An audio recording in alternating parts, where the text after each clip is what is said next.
Hey, I'm Zach. And I'm Jesse. We're going to be reviewing the BROWEY C600 Solar Portable Power Station next on Now Let's Review.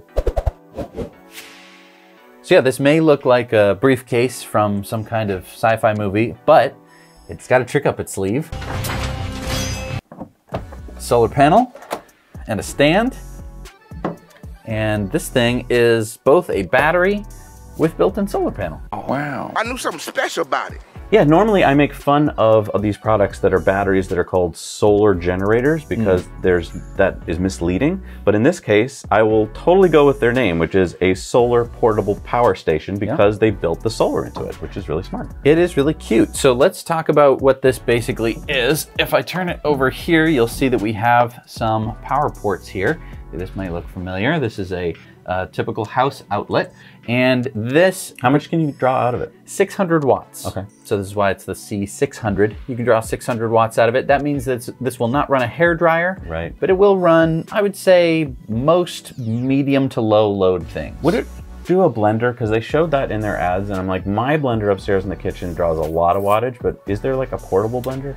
Probably not going to run a Vitamix, but it could do like a NutriBullet, one of those smaller blenders. If you're going camping, I don't know if you're going to be making mojitos or not, but it really depends on the size of the blender. You should test it out before you go camping. I think this is where you have to do a little bit of research before you buy your battery. So there's a bunch of use cases here, and I want to go through them with you of what you can run off this and for how long. And I feel like this is where you really should stop and take a minute to do your research. If you do it right and you get the right unit, you'll be very happy. So before we get into it though, there's two different colors you can get this in. We have it in the orange, you can get it in the green, a little cheaper actually. So it's $5.95 in the orange and it's $5.75 in the green. By the way, I've seen it on Amazon way cheaper. So the prices I just gave you are from their website, but I've seen it cheaper on Amazon. I think it was like $4.79-ish on Amazon. So at that price, I'm pretty interested in this. So let's talk about the outputs, because if you want to charge things up, it really depends on these outputs. Oh, and before we get to anything else, how much energy can it store? 614 watt hours. So not quite a kilowatt hour. It's about half, I would say probably usably around half a kilowatt hour, which is a lot when we're talking about phones. It's not a lot when we're talking about like leaf blowers. Right. All right, so let's get to the outputs then, I guess, huh? Okay, so this unit has several different outputs. The first one is going to be the 110 volt outlet like we saw before, and that is going to go up to 600 watts like we've talked about.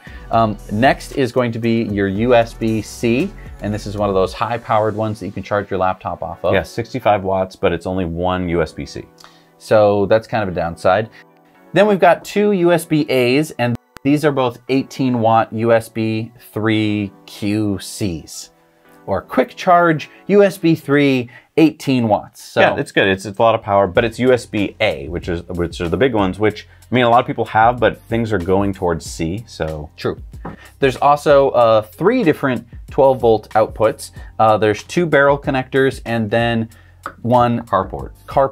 Are we calling it carport now? I thought it was called cigarette lighter. Nobody smokes anymore. Good thing. And so that's what we've got in terms of outputs. Now, in terms of inputs, we have 2. One is this, simply input solar energy, and it will turn it into some solar power. This is a 30 watt panel. I was able to get about 28 watts on a bright sunny day in June. Pointing it right at the sun. Pointing it as best as I could, I was getting 28 watts. So I want to get back to the solar panel in a second, but what's the second input? The second input is going to be a 12 volt barrel connector. How do I use that? So that is going to be where the accessory kit comes in. Oh, okay.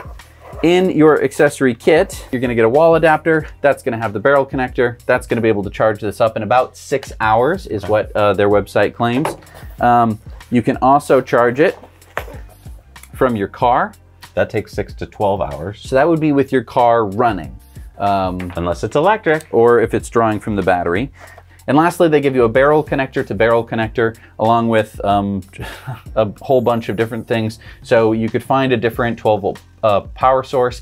This could be anything from some solar panels have this to stuff like that, but you're not going to be able to pull more than 100 watts in. Yeah, so I want to point out that yes, you could plug in a second solar panel to this, but it has to be maxed out at 100 watts. And so it's going to take you hours and hours to charge it. So with its built-in solar panels, like you said, 30 watts, if you miraculously could keep this pointed at the sun and the sun was out forever, it would take 20 hours to recharge this from 0 to full. So that's not going to happen. So unless you're doing a polar expedition. But let's be realistic on how you're going to use this solar. I think what's cool is most laptops and stuff draw about 20 to 30 watts. So if you had this out in the sun while you're working on your laptop, you're not really using any of the juice in the battery. So that's kind of cool.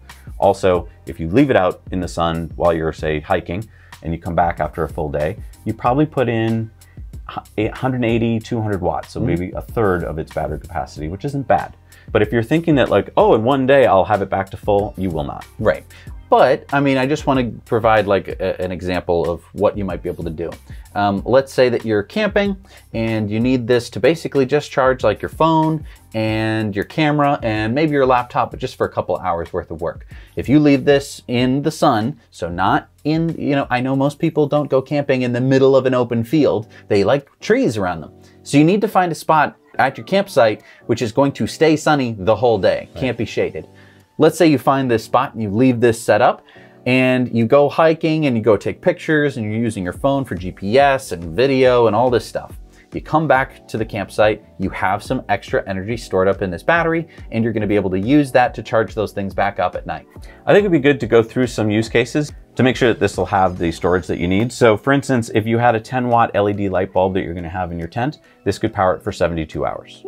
If you have a mobile fridge that's 20 watts, which would be a very tiny mobile fridge, maybe like the test fridge that we reviewed, that would be 30 hours of a fridge, not bad. If you have a projector that you bring along because you want to watch some outdoor movies, and if it's a 65-watt projector, which is a small projector, that would be 10 hours of that. If you have a laptop, a 50-watt-hour laptop, that would be 21 charges, so that's plenty. A regular phone would charge 55 times, so that's awesome. A camera would charge 41 charges. Wi-Fi would run for 72 hours. A television, which I think is a big use case here, if it was a 110-watt TV, which is about right, that would run for 8 hours. So you could watch movies all night. A blender, again, it would have to be a small blender, 180-watt blender, but you could run that for 3 hours. Now, no one's gonna run it for 3 hours. You're probably gonna run it for 10 minutes or 5 minutes. Maximum. Right. And so that gives you some idea. This is great for kind of small camping trips, not weeks and weeks out in the wilderness, but a day or two, I think it'd be great. I also think it's great because it's all together. You're not gonna lose your solar panel. You just throw this in the trunk. I think it's great as like an emergency thing, or if you're going on a remote little video shoot, you wanna make sure you charge up your drones and everything. I think I'm gonna use it a lot. I like the size. I think that this, you know, is this the biggest and the best or the most expensive? No. So it's pretty small, 23 pounds. So it is man portable. It's great. It's not bulky. A lot of other batteries, because they're bigger, are gonna have much wider flare out from the handle. This you can carry right down by your side.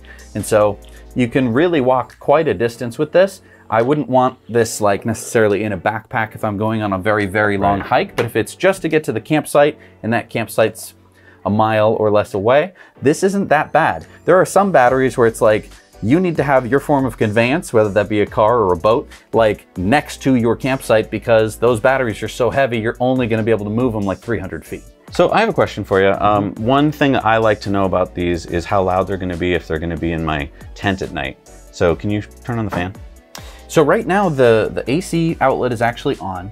We don't hear anything. I know that it does have fans because there's a grill, and when you turn on the AC power, it goes. So like, that was kind of a loud fan, but it only turned on for a second. I think we need a high enough power draw. So do you have like a hair dryer? I do. Okay, let's try that. Now it will not be able to do a full hair dryer at full power. So we're gonna have to set it to like low. And even then it may not be able to keep up, but let's see. Low and low. Okay. So that's pulling 75 watts. Go to medium heat. That's 300 watts. So far, no fans. Want me to go higher? Yeah. Or I can turn the fan speed up. Try that. 500, whoa. 700.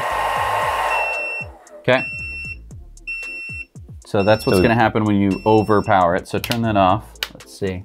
Okay, so we're at 545. Okay. So we should be getting the fan in a bit, I would think. Maybe it's just during charging. So I don't hear anything yet. All right, well, I think that answers my question. A lot of the ones that we've seen, the fan just turns on no matter what you do, practically. Right. And that just annoys me because I'm like, you're out in the woods, you're out in the quietness, right? So the fact that the fan doesn't turn on after like 3 minutes of running a hairdryer is really good. Now let's talk a little bit about the solar. So if you're gonna put this out in the sun, it's going to get hot. Yeah. And you're probably going to be, if you're near it, you're going to be in the sun, which I know most people aren't in the sun a lot of the time. Oh, I see. Like, so if you're doing what I'm doing here, which is like being on my laptop while this is in the sun, you'd have to find a shady line where you put it in the sun. And then the shade's always gonna move, so you're always gonna have to move it, or you're gonna need a longer cable. Not a big deal, completely solvable problem, but it's something to think about. The other thing is, if you are drawing high loads while it's getting solar energy struck upon it, it could overheat. Once this gets above 116 degrees Fahrenheit, it will no longer provide an output. So that is something to keep in mind if you're going to be somewhere that's going to be really, really, really, really hot. Well, and I want to talk about beaches. So this is not the kind of thing I would bring to a beach because, I mean, a little bit of sand is gonna probably screw it up for life. At and least you'd have to the be, fan, yeah. You'd have to be so, so careful. And even if you're like, well, I didn't get any sand on it, then some kid runs by and, you know, throw sand on it. So I don't know how to solve that problem, but you'd have to be super careful of it. Yep. I do really love that it's got its own kickstand. Yeah, I think that that's a really nice feature. It could be a bit of a handle. Let me unplug this for safety, and you could do it like I wouldn't. this. I don't think it's been designed That's for not. that. It's not. There's so much any leverage. lighter at it all. It could just snap it. It's so much better to lift it from the top, in my opinion, and carry it like this. But what I mean is, instead of you having to find, you know, a book to put under it to keep it at the right angle, not only will it automatically go to this angle, but then on dirt and stuff, you can put it pretty much any angle you want, as long as there's friction. Keep in mind also, you don't want to have the solar panel kind of like this. So like, even though it could be tempting to be like, oh great, you want the solar panel to be on that flat plane. That's why they designed it to open this wide. Yeah, and the other thing with solar, once you get to know solar a little bit, is you know that if you shade a part of the solar, you lose energy. Jesse did some testing, and it really wasn't that bad. Even if a little bit of shading takes place, you only lose a couple watts. So I think you were getting down to like 22 watts when you had a little bit of shading. Yep, and then 18 when I had both hands in front of it. So that was pretty impressive. And the other thing that was impressive is, you know, the sun is moving.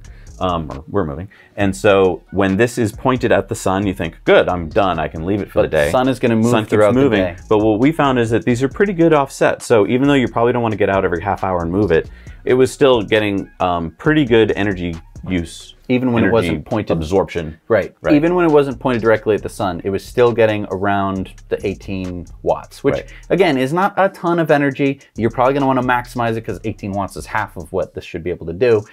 So you are going to want to point this at the sun as much as possible, but it's nice to know that if you leave for a while and come back, that it probably will have generated some electricity in the meantime. And that's what I want you guys to just know about with solar. It's not point and shoot. It's not just leave it there and then 8 hours later you collect it for the day. You really should keep it clear of shade and be moving it. Otherwise you're really losing out on a lot of energy. And if you went camping and that's not your job and you didn't want to do that, just keep in mind that you'll be really reducing the amount of power that the solar part gets. And if there's any like tall grass or leaves or anything in the way, whether that be like your pack or something, or your dog, that can also shade it. So you're gonna wanna make sure that this is in a position where it's completely unobstructed. A hack is put on top of your car. That's true. You know, you get it higher up, less chance of shade from trees and less people bugging it. Last couple things here are the screen. So the screen has a little display here, which will show you the battery level down to the 20% mark. So you have everything from 20, 40, 60, 80, 100. Not going to be terribly accurate, so don't depend on that with your life. And then it's pretty bright in normal conditions, and it's about as bright as most portable battery packs. The only thing is, most portable battery packs don't have a solar panel on them, and so they are not sitting directly in the sun. If you're in the sun, the screen is kind of hard to read. They would have had to go to the umpteenth degree to get this to be so bright. So while it is a little hard to read, you can read it. It's just a little hard to do when the sun's shining down on you. The next part, which I think is kind of a plus and a minus, are these little covers that go over the inputs. Little flexible rubber. So you can see, very easy to peel back, and then you can you can get to whatever you need to do. The only problem is kind of getting them back in. Takes a little bit of practice. You can't just kind of push it. It won't go in. You have to kind of, each hole, kind of massage it in. It's a soft silicone. And so, I mean, the carport one's nice, but like each of the rest of them is probably gonna get like flutzed around in your car, and you're gonna have it be, it's not perfect. The other thing is, this is very similar to a lot of the other units right now. They have an AC and a DC button.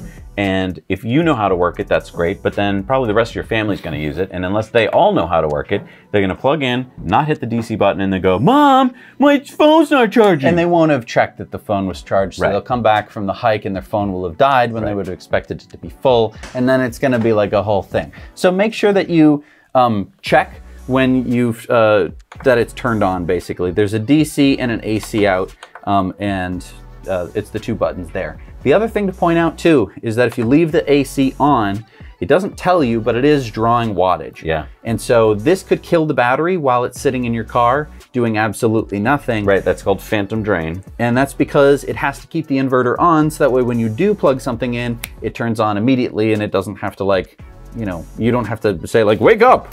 It'll just, and it'll stay on forever. So it'll kill itself if you leave the AC on. And the only scary part about that is it's a single button press from on and off. Right. So again, if it's sitting in the trunk of your car and something shifts and hits the button, it could kill the battery by the time you get to the campsite. Good point. I think we're gonna use it on a lot of our film shoots and stuff. If you have questions, let us know down in the comments. Make sure you hit the bell button so you'll get notified of all of our upcoming reviews. Hit the subscribe button because that really helps us out. And then let us know what you'd like us to review or questions that you have. We'll see you soon. Now let's review.